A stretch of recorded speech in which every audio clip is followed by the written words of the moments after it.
আসসালামু আলাইকুম ওরহমতুল্লাহি ওবারাকাতু।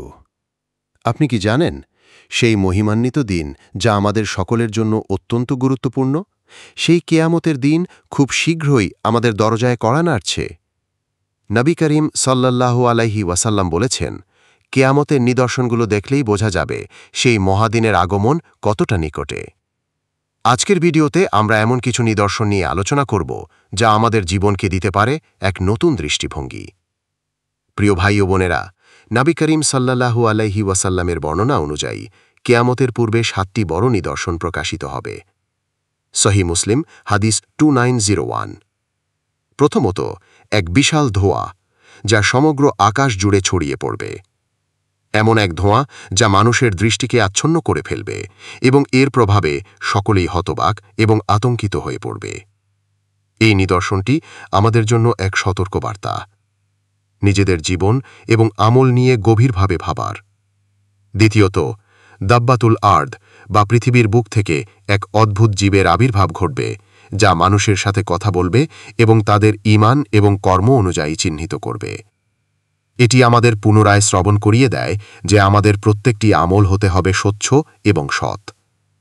তৃতীয়ত, সূর্য পশ্চিম দিক থেকে উদিত হবে। এটি এক অভাবনীয় এবং বিস্ময়কর ঘটনা যার ইঙ্গিত পবিত্র কোরআনেও দেওয়া হয়েছে।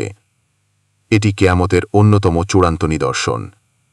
এছাড়াও অনেক নিদর্শন রয়েছে যা আমাদের অন্তরকে নাড়া দেয় এবং সতর্ক করে তোলে। একটু ভাবুন তো, আমরা দৈনন্দিন জীবনে কত সংকেত উপেক্ষা করি। যেমন, শরীর সামান্য অসুস্থ হলেই আমরা চিকিৎসকের কাছে ছুটে যাই, কিন্তু যখন আমাদের আত্মা পাপের কারণে অসুস্থ হয়ে পড়ে তখন কি আমরা ততটা সচেতন থাকি?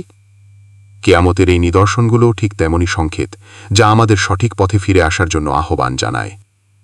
বন্ধুরা, যদিও এই নিদর্শনগুলো আমাদের অন্তরে ভয় জাগায়, তবুও মহান আল্লাহর রহমত আমাদের জন্য এক উজ্জ্বল আশার বাতিঘর।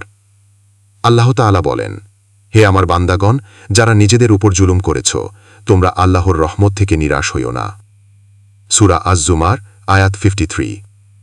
তাই এখনই সময় নিজেদের ভুল থেকে ফিরে এসে সৎ আমলে মনোনিবেশ করার।